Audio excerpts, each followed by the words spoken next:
O mércores 25 de febreiro, a 7:30, no Museo Fundación Eugenio Granel, situado na Praza do Toural, no casco vello da cidade santiaguesa, presentouse o novo libro do filósofo galego Ignacio Castro, Pontes co Diaño, Encontros con Ignacio Castro.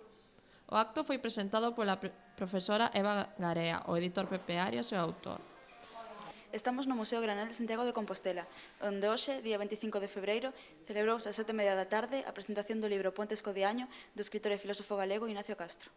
Unha constante destas entrevistas é a crítica da nosa depresiva integridade cultural, escarbar nas relacións ocultas no universo do político, onde parecemos estar moi encontrados ideolóxicamente, para desentrañar o firme pensamento unitario que nos retén, dificultándonos o recoñecemento do novo mundo que se abre baixo os nosos ollos.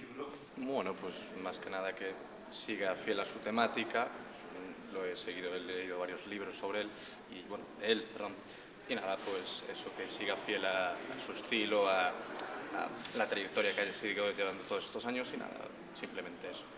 Ignacio Castro Rei é filósofo, escritor, crítico de arte e cine e profesor. Analista tamén da cultura e dos nosos costumes políticos, exercendo ocasionalmente de xestor cultural. Desenvolve o seu labor filosófico nunha investigación sobre o presente que posúe dúas vertentes. Por unha parte, insiste nun absoluto existencial e, por outra, realiza unha crítica da violencia do poder contemporáneo.